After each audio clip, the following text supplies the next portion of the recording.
Hey guys, what is up? Derek from Bomb Socks here with more Bomb Bites, feasting upon the words of Christ, and we're doing it one bite at a time. So today is the second half of my little general conference recap. Yesterday I did Saturday's session, and today I'm doing Sunday's session, and my gosh, where do I start? I mean, there's so much stuff. I think I'll take a page from our nonagenarians. There's your word of the day, our two 90-year-olds who spoke to us in our first session. First of all, you have almost 92-year-old Elder Ballard, President Ballard, who stood up there. So here was what I wrote down for him. What wise counsel from almost 92-year-old President Ballard. How would it be if we prayed for world leaders rather than criticizing them behind what I've heard many call, quote, keyboard courage?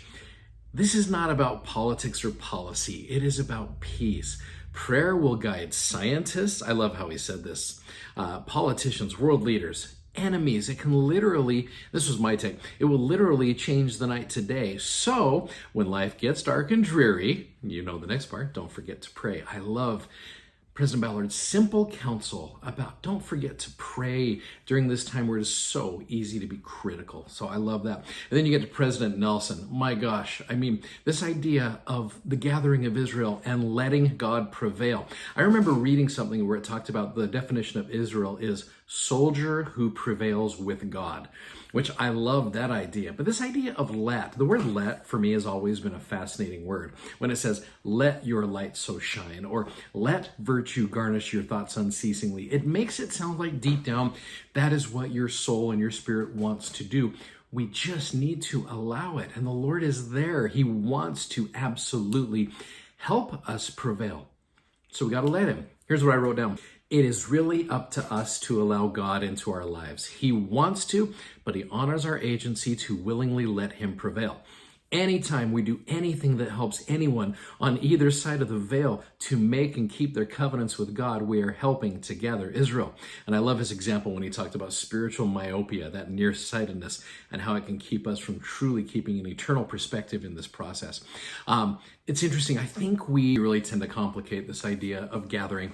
It really, like he said, anything you are doing that is good to help anyone move forward in their life, that is gathering Israel. You're bringing people closer to Jesus Christ, and you're helping them let God prevail. He's God. Let's let him.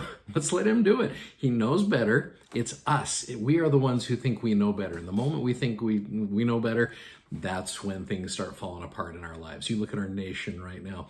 We know better, and you see things falling apart. You know, how it was talked about, I believe it was Elder Anderson, how he talked about 30 million Christians are leaving the religion of their youth.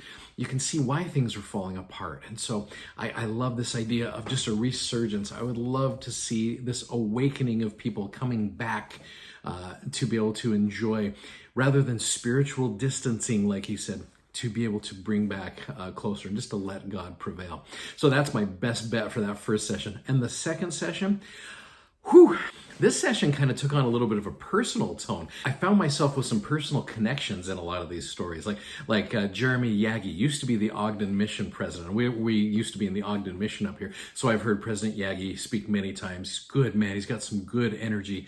And so I appreciated his idea of James chapter 1, verse 2. It said, count it all joy when you fall into, and the footnotes say many afflictions, which is the year 2020. And so I love how he said, you know, this should be of good cheer, not be of good fear.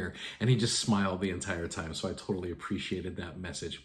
I loved how Elder Stevenson, and I will admit that there's usually a time during General Conference where I start getting sleepy. It happens to all of us. And Elder Stevenson, who I love listening to, the fault is not his, it is mine. I started nodding off during his talk. And then all of a sudden, he mentions a few names that I recognized. He talked about this, first of all, he said a good quote where times of affliction and disappointment do not change the watchful eye of the Lord as he looks upon us favorably.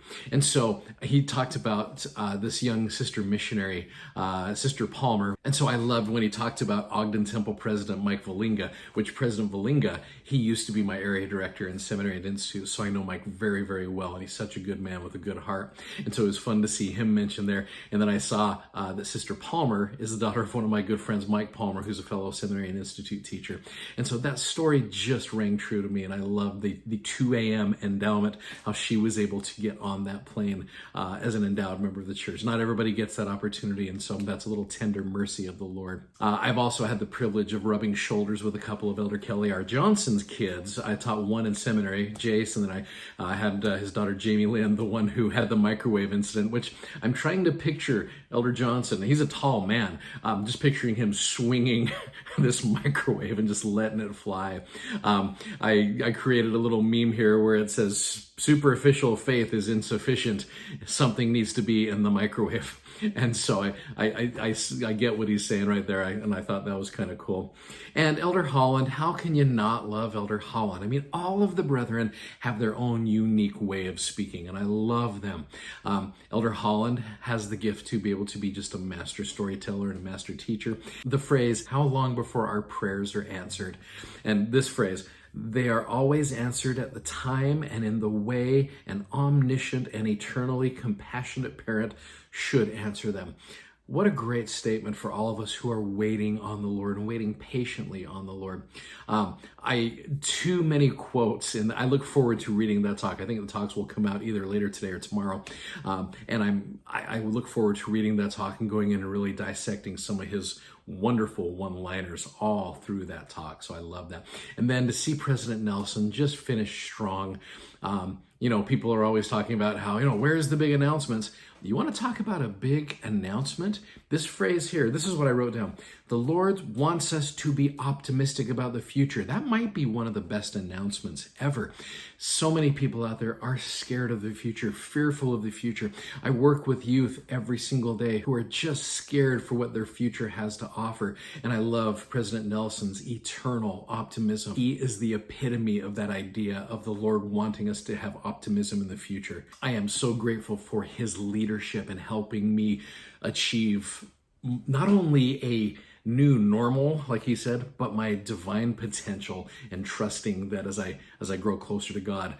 I hope everything we've learned in General Conference these last 2 days will provide for us a wonderful new normal in our lives. Rather than going back, it's going to help us move forward in our lives, which leads us to tomorrow. We're going to hit the very first part of 3 Nephi chapter 17, which I think is such a perfect closure to General Conference. So I appreciate you guys allowing me to kind of ramble through my unfiltered thoughts. This has all been done, just gone off of my notes. But thanks so much for watching. Thanks so much for subscribing, and thanks for sharing. I love General Conference, and I can testify to you that these men are prophets of God.